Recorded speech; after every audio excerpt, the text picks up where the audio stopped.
маєток Медведчука під Києвом, садиба Марченко в Києві, Закарпатська дача, готельний комплекс на Франківщині, маєток на Київській набережній, понад 20 столичних квартир біля парламенту і біля Ботсаду. Повний гараж особистих преміальних автівок. Одна з найдорожчих у світі яхт, зрештою. Що з усім цим та іншим мільярдним майном Медведчука-Марченко? Чи є воно зараз? Хто його контролює? Сьогодні на Bihus.info ревізія майна кума Путіна. Так, життя показало, що це треба контролювати. Бо спершу Медведчуку вдалося втекти з-під домашнього арешту попри нагляд поліції під будинком. Потім ми виявили, що кілька фірм із орбіти Медведчука, які мають землю під забудову у Києві, забули арештувати. І фірми завдяки цьому змінили власника. Тож ми глянули, що відбувається із рештою активів подружжя проросійських зрадників, яке обрало Москву замість Києва. Поки тут буде коротенька заставка, підпишіться на цей канал, бо в нас двічі на тиждень виходять новини, які дійсно варто знати. І в'йо на екскурсію.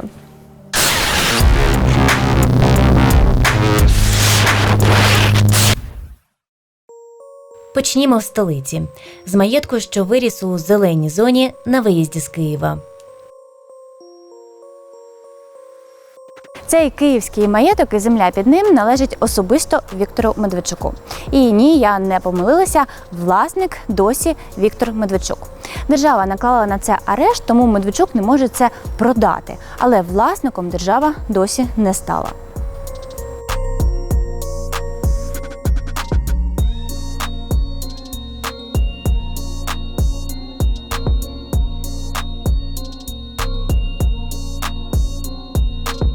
В березні 22-го сюди зайшли активісти, і це саме тут знайшовся отой знаменитий золотий вагон, який потрапив в усі новини. Оздоблення підстаканника. Птах-мутант двоголовий. Ну, можливо, це і не копія герба російського, але щось схоже. Наглядають за цим досі активісти. Знайомтесь, керівник громадської організації «Межигір'я». Вітаю на народній території. Це та сама організація, яка опікується символом корупції Януковича – величезною резиденцією Межигір'я. Це вони зробили у Межигір'ї парк відкритий для відвідувачів, за яким доглядають. А маєтком Медведчука поцікавились на другому тижні повномасштабного вторгнення Росії. Орки наступали, і це все було покинуте. Петро Олійник сюди заїхав знати, яка обстановка. Ще Олександр з ним побратим. І побачили, що тут все покинуто. І що багато майна різного є, і що це можуть розікрасти. Далі слідчі передали частину майна із будинків тут представнику громадської організації на зберігання. І ми визвали слідчих, ми повідомили всі служби, поліцію, всіх, що все покинуто, ми тут знаходимося, що робити. Нам відправили вже там слідчих з СБУ, які прийшли, відфотографували, щось описали. Щось це, може, 10-та частина від того. Чому? Тому що була ще складна дуже ситуація і, не було ні людей достатньо, точно в СБУ, що ви ж самі знаєте історію. І часу, напевне, теж у них не вистачало, щоб це піти все і по-людськи, як ми кажемо, описати. Менше з тим, то, що вони зуміли описати, відфотографувати, вони нам передали громадську організацію в представнику Олійнику Петру на відповідальне зберігання.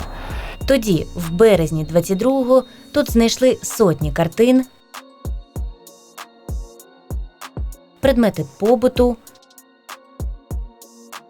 кімнати із шубами і сукнями Оксани Марченко. Різний одяг Марченко, кучу всякої посуди, всяких цих люстри, фонарі. Зрештою, одяг і предмети інтер'єру переїхали на зберігання у Межигір'я.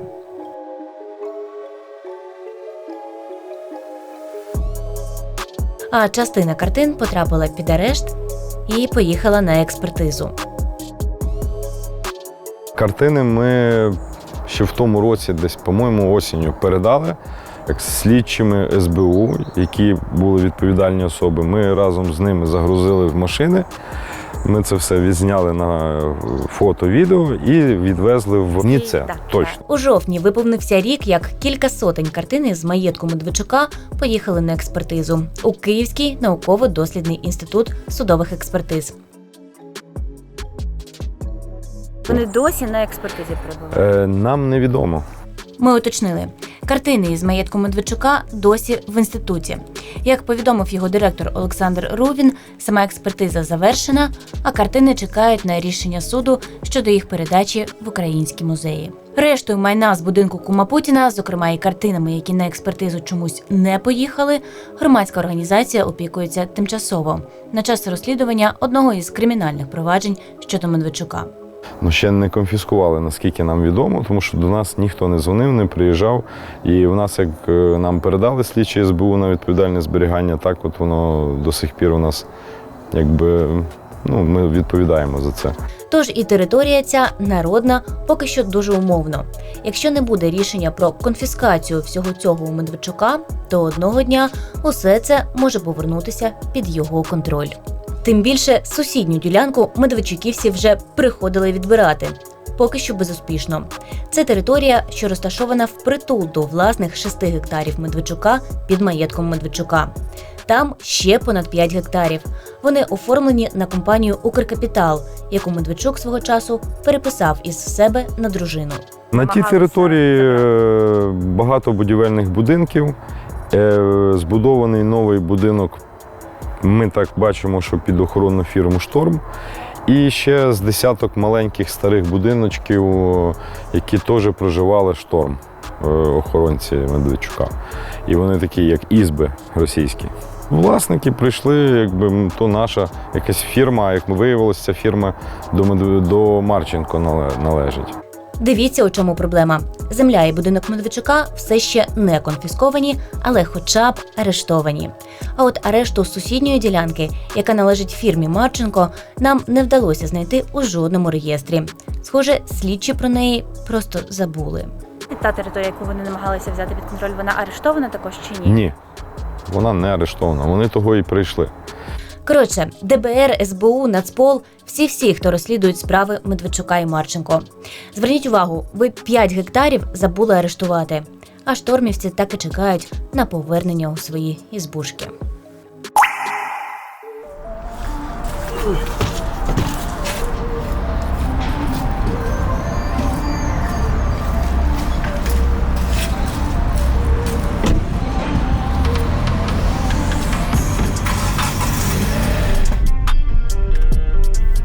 Автівка на фронті – витратний матеріал. Служить 2-3 місяці, але частіше – 2-3 тижні, а інколи й 2-3 дні.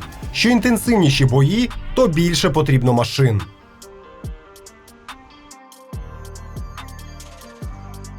Возити боєприпаси і спорядження, їжу і воду, доправляти бійців на передову і евакуйовувати поранених. Серед тих, хто збирає на надійні автівки для ЗСУ, купує їх, привозить, робить ТО і передає військовим – благодійний проект «Герой Кар».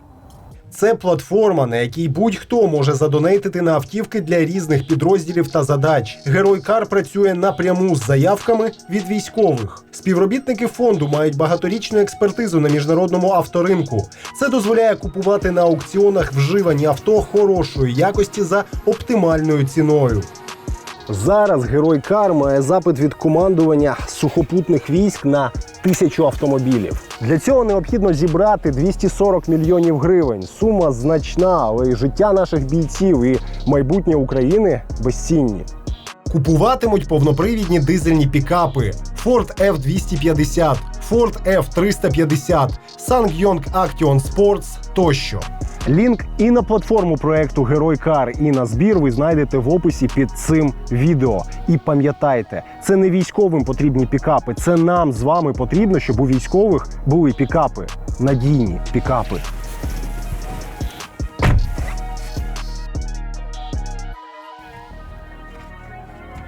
То що, поїхали? Погнали.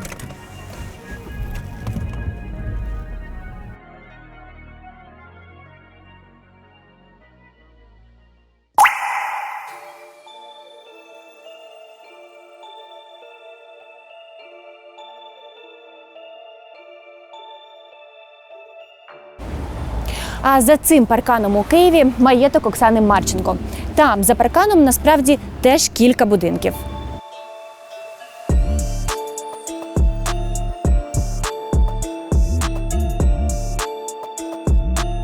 Це тут Медведчук із Марченко жили напередодні російського вторгнення. Це тут, 21 лютого 2022 року, за 3 дні до вторгнення, зібралися правоохоронці і журналісти через інформацію про те, що Медведчук планував втечу. І це звідси Медведчук зовсім незабаром таки утік. Як стверджував його спійманий пізніше охоронець, утік Медведчук 23 февраля 2022 года в час ночи попри чергування поліції. Будинки за цим парканом – усе ще власність Оксани Марченко. Так, вони під арештом, і це хороша новина. Але вони все ще не конфісковані на користь держави. І це означає, раптом арешти знімуть, Оксана Марченко знову зможе усім цим розпоряджатись. Дарувати, продавати, переписувати та будь-що.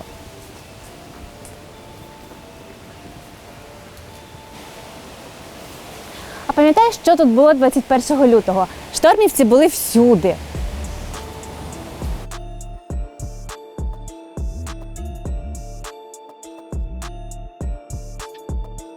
Всередину маєтку не потрапити.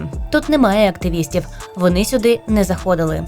І агентство «Арма», яке взагалі-то мало б управляти арештованим майном на час розслідування кримінальних справ, маєток Марченко теж не переданий. Цей будинок слідчі взагалі не передавали у тимчасове управління на час розслідування кримінальних справ. А от Оксана Марченко запросила сюди поліцію охорони наглядати за її майном за гроші. Є така платна послуга у поліції охорони. Якщо зовсім точно, то договір поліція охорони підписала із сином Марченко Богданом. І сталося це вже після повномасштабного вторгнення Росії. Так нам принаймні розповіли у самій поліції навесні 2022-го.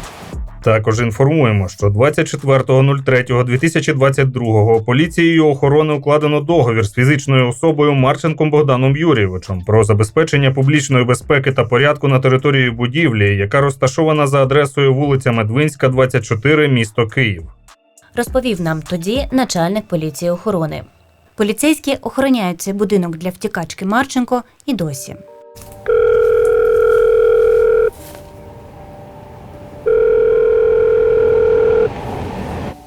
поліція тут присутствує. Як ми виявили зараз, договір на охорону в будинку Марченко переуклали у жовтні 22-го. Замість її сина Богдана цього разу договір із поліцією підписала інша людина. Між управлінням поліцією охорони з фізичної безпеки в місті Києві та фізичною особою Сіропіл ОМ укладено договір про надання послуг з охорони публічної безпеки та порядку за адресою вулиця Медвинська, 24, квартира 1. Насправді ніяких квартир у приватному маєтку Марченко юридично немає. Але ще цікавіше, хто такий цей Сіропіл, який так переживає за порядок у неіснуючій квартирі 1 у приватному маєтку Марченко, що платить поліції охорони гроші, щоб тут були безпека і порядок. Ми з'ясували, це управляючий із будинку Медведчука. Саме так цей Олександр Миколайович Сіропіл підписаний в телефонах багатьох інших людей. І саме він найняв поліцію охорони у маєток Марченко. Виходить така абсурдна ситуація. Івано-Франківська служба безпеки зараз розслідує кримінальне провадження про те, як Марченко заводила в Україну гроші з Росії для того, щоб вести тут підривну діяльність. І в цей же час поліція охорони забезпечує тут порядок в інтересах Марченко за гроші, походження яких поліцію охорони, схоже, не цікавить. До речі, скільки син Марченко, а тепер завгосп Медведчука, платить поліції за охорону, поліція не розповіла. Отож, тут поліція охорони діє не в інтересах слідства, а в інтересах Марченко. І що там в маєтку відбувається, відомо тільки охоронцям і родині Марченко-Медведчука. Відповідно, чи зберіглося тут щось із задекларованого Медведчуком незліченного переліку лакшері-брендів, невідомо. Бо жодних слідів того, що якісь предмети побуту одягу із цього маєтку потрапили під арешт, нам знайти не вдалося. Ми якраз підійшли до гаражу. Тому логічно згадати, що Медведчук і Марченко – власники величезного преміального автопарку. Майбах С-650 Медведчука. Це він, свіжопридбаний, урочисто їде сюди ж, до будинку Марченко, у 19-му році.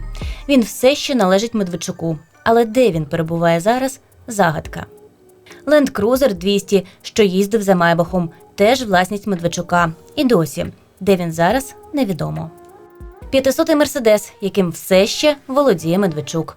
Зі сумнозвісним номером 1937. Він їздив на ньому в офіс, коли ще не був нардепом. А потім і в парламент. Де він зараз – теж не повідомлялось. Так само і з його стареньким геліком, який їздив за цим Мерседесом. Та сама історія із 600-м Мерседесом Оксани Марченко, її БМВ, Лексусом, бусом та всіма іншими її автівками. Теоретично увесь цей люксовий автопарк можна було б продати, а гроші відправити на ЗСУ чи на допомогу тим, хто постраждав від злочинів росіян.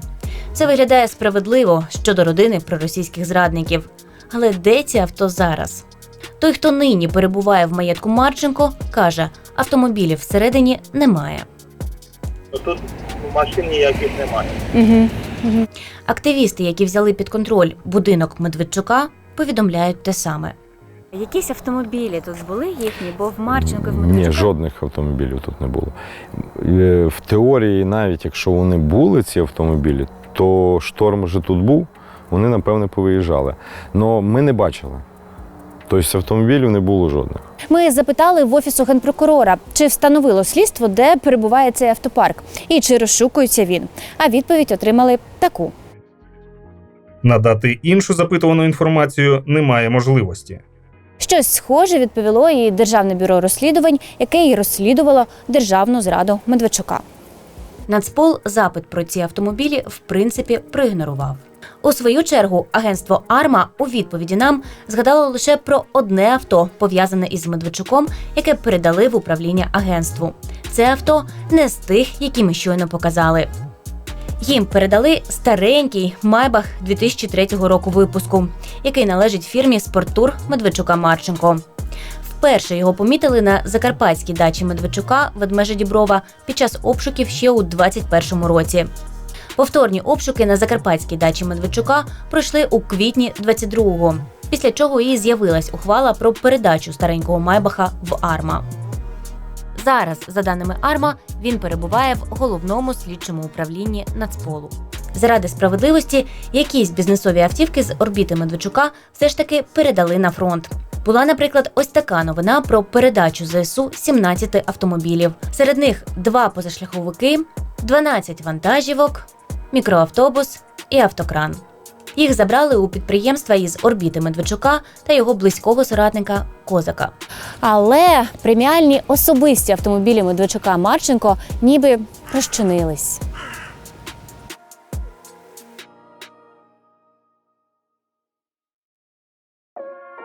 А це, мабуть, найцікавіша частина нашої ревізії. Це база відпочинку «Бескид» із готельними номерами, котеджами, ресторанами, спа, басейнами, чанами і озерами. Так, у Медведчука є ще й власний величезний готель на Івано-Франківщині. Цей комплекс в урочищі Йозефсталь належить компанії «Укркапітал». Історично це фірма Медведчука. Але перед черговим походом в політику він переписав її на Марченко. Ну і історія переходу самої бази під контроль Медведчука традиційно сумнівна. Колись тут був дитячий табір, а опісля база відпочинку для дітей-чорнобильців. Практично нова будова була. І десь в 2000 році цю базу забрав Медведчук. І тут є свідки, що приїжджав сам Медведчук, приїжджала ця Оксана Марченко. Багато вони тут переробляли те, що їм це не подобало. Переписали у 2004 році на фірму «Укркапітал». На хвилі втечі оточення Януковича у 2014-му сюди теж заходили активісти і відкривали її для відвідувачів. Але якось непомітно Медведчук-Марченко повернули контроль над територією і з часом відкрили тут спа-готель. З номерами люкс по 6,5 тисяч за добу і по 10 тисяч за добу, котеджами по 15 тисяч за добу і найдешевшим стандартним номером за 2000 гривень доба. Комплекс і досі у власності фірми Медведчука-Марченко. Так, він заморожений арештом, щоб сам Медведчук не міг його переписати на когось стороннього, але не конфіскований. Все так само, як і зі столичними маєтками, які ви вже бачили. Але є момент. На відміну від тих маєтків, які просто стоять заморожені, ця база таки передана слідством та судом Державному агентству «Арма» в управління до вироку. Її передали агентству «Арма» ще у вересні 22-го, понад рік тому. І це виглядало як проміжна перемога. «Арма» навіть встигла анонсувати, що вже знайшла для неї управителя. Мовляв, держава ось-ось почне заробляти на цьому готелі, поки триває розслідування. База відпочинку «Бескет», яка також щойно знайшла управителя в особі фактично державного також підприємства. Це було сказано в інтерв'ю проєкту «Треп-агресор» у лютому 23-го. Минуло 7 місяців. Достатній час, щоб почати цікавитись, то як неназване державне підприємство управляє цим майном. Мені справді здавалося, що це може бути історія про успіх, що держава нарешті почала заробляти на управлінні хоч якимось майном Медведчука. Але все виявилось не так оптимістично. Ми зрозуміли це, коли не змогли додзвонитись на жоден із телефонів, вказаних на сайті комплексу «Бескет». І коли побачили, що на букінгу готель недоступний. І що свіжий відгук на сайті готелю говорить, що не лише ми не можемо їм додзвонитись. І що мобільний номер телефону, вказаний на сайті зараз, записаний у телефонних книжках інших людей із прив'язкою до Медведчука і його фірми «Укркапітал». Тобто це навряд номер від нового державного управителя. Щоб перевірити це враження ще раз, ми попросили місцевих журналістів все ж з'їздити у Бескет і побачити на власні очі, чи працює готельний комплекс Медведчука, начебто переданий держпідприємству в управління. Як бачите, папірці на воротах підтверджують наш висновок. Готель не працює. Павутиння на ручках теж вказує на це. Зрештою, «Арма» прояснило ситуацію. Управителем готелю Медведчука дійсно був обраний державний санаторій у лютому 23-го. Але досі тривала процедура оцінки майна. Завершилася вона буквально щойно, 1 листопада. Тож договір із державним санаторієм ще тільки будуть укладати. Натомість і тут, на об'єкті, переданому Державному агентству «Арма», теж присутня поліція охорони, яка, як ви знаєте, працює за гроші. Хто їй платить? У поліції кажуть, договір укладений з фірмою Firex Group. Зовні вона не веде до Медведчука. Але тут нам допоможе дата договору. Договір із цією фірмою поліція охорони підписала в липні 22-го, тобто ще до передачі готелю Медведчука в управління Держагентству «Арма». Тож кому ще в той час могла знадобитись платна охорона поліції, окрім власників Медведчука і Марченко? І ось тут настав час для найсумнішого висновку. Виходить, Медведчук і Марченко під санкціями РНБО все ще здатні оплачувати численну поліцію охорони? То через сина Марченко, то через управляючого Медведчука, то через підставну фірму. Виходить, не все там насправді заблоковано, і гроші звідкись таки йдуть. Іронічно, що саме цей спа-готель Медведчука-Марченко проходить у кримінальній справі про те, як кум Путіна із дружиною заводили в Україну гроші з Росії. Як виглядала схема за версією слідства? У 21-му році, коли Медведчук потрапив під санкції, фірма-власниця готелю, записана на Марченко, раптом вирішила, що їй більше не цікаво займатися його управлінням. І здала усе це гамузом в оренду іншій фірмі. Її власник – кіпріот, якому чомусь дуже закрутіло орендувати весь готель Медведчука. За даними СБУ, його українська компанія і розплачувалась з фірмою Марченко-Медведчука грошима російського походження. Ну а далі вже структури кума Путіна, за версією слідства, мали розкидати ці гроші на підривну діяльність всередині України. Друзі, ми робимо наші розслідування з вами і завдяки вам. Тому хочу подякувати кожному і кожній, хто підтримує нас вподобайками і поширеннями. Саме так YouTube розуміє, що вам цікаво, і показує це відео більшій кількості глядачів. І ще хочу подякувати тим, хто підтримує нас донатами, адже незалежна журналістика існує завдяки глядачам. Хочу нагадати, що підтримати команду можна через функцію спонсорства на YouTube, платформу Buy Me Coffee або донатом на сайті. Усі лінки є під відео. Наостанок пробіжимося ще кількома ключовими активами Медведчука в Україні.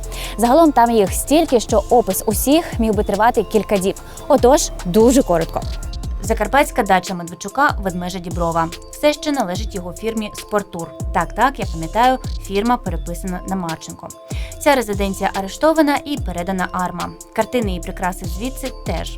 Картини нині у Національному музеї України. А от управителя для самої резиденції в АРМА ще не знайшли. Вона теж проходить по справі щодо Марченко і заведення грошей з РФ.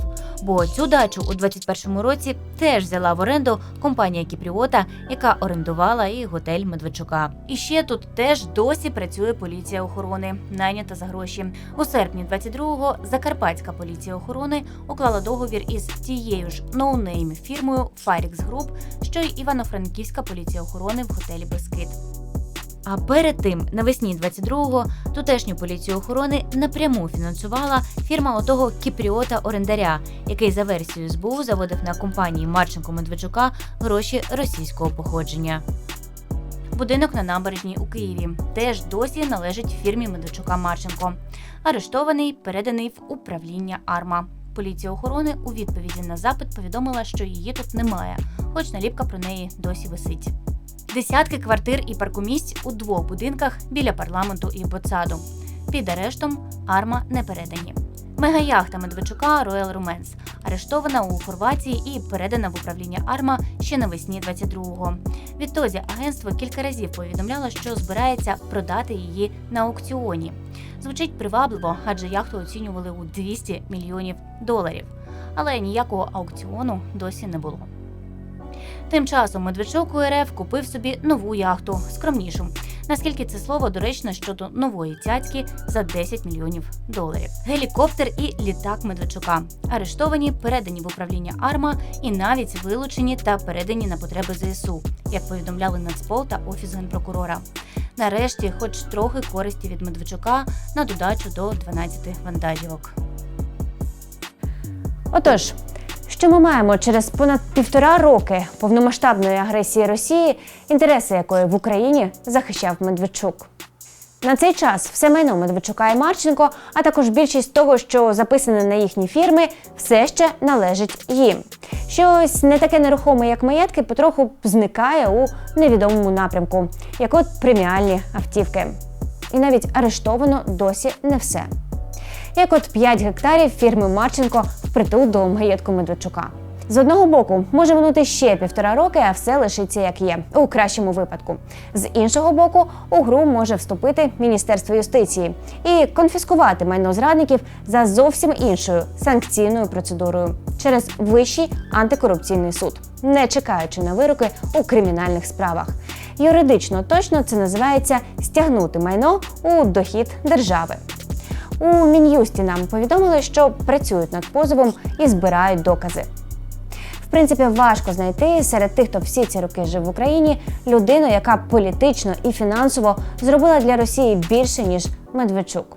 Тож, сподіваюся, Мін'юст зробить свою роботу якісно і підготовка позову не розтягнеться на довгі роки. На цьому сьогодні все. Ставте вподобайку, якщо вважаєте це відео важливим, поширте його серед знайомих і до зустрічі у наступних випусках.